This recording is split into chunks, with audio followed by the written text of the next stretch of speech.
So now we're going to talk about psychedelics and prayer and meditation.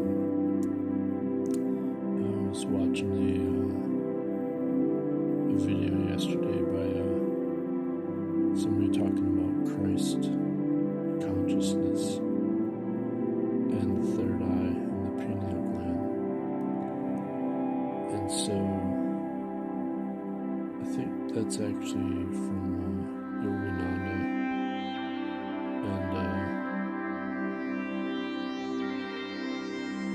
and his teacher Sri Yukteswar has a book called The Holy Science, and he goes through the Bible and gives Bible quotes and then relates it back to the Vedic scripture, and gives his own, and says how it's actually yoga explains the Bible better.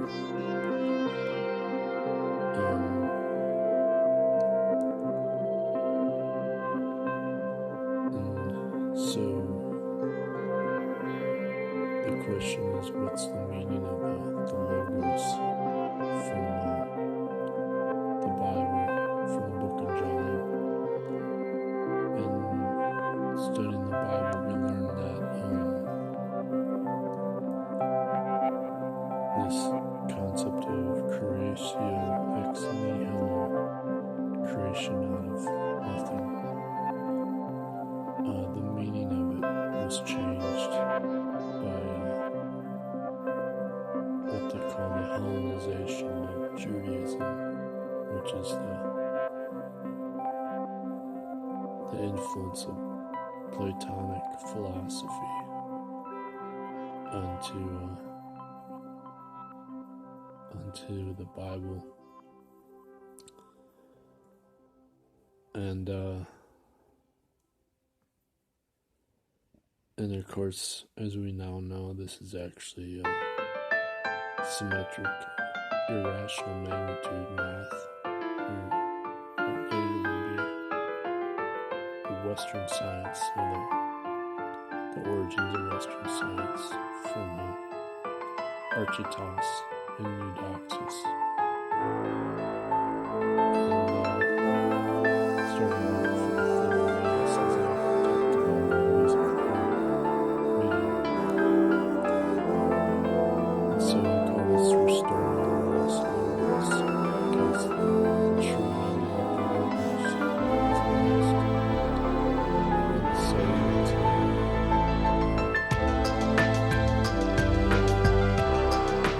Christian church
And then it literally felt like my tailbone, like my spine was being peeled back like a shrimp.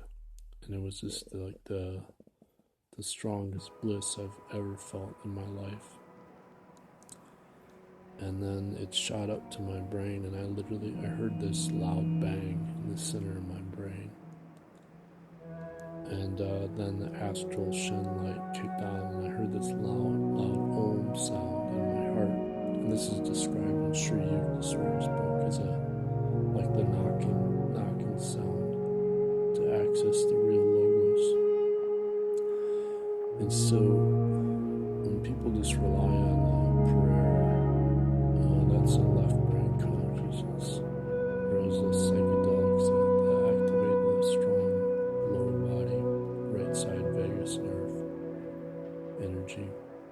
And so that's why sitting in full lotus is a great way to tell if you're really activating the third eye. Otherwise, your subconscious can just be controlled, causing so you just have subconscious projections, and that's what psychedelics will do otherwise.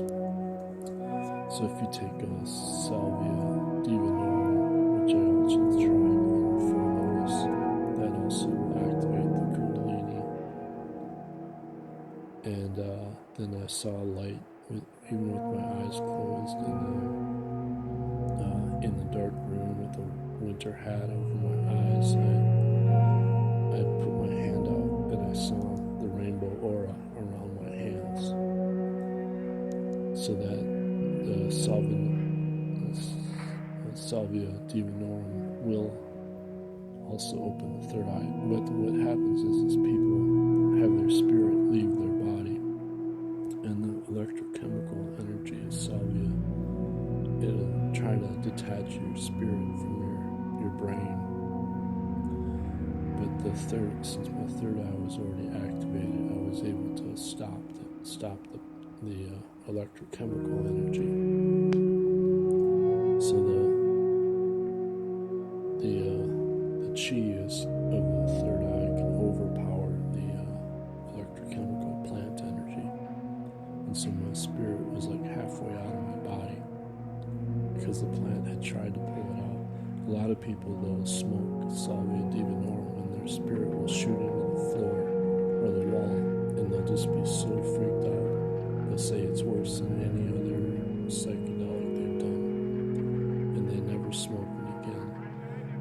But the highest level you can smoke is passing out. So I kept just passing out in full lotus, and I keep trying to do more and more, and I'll just keep passing out. But when I did the mimosas hostilis, I literally could not move my body for 4 hours. I was in full lotus.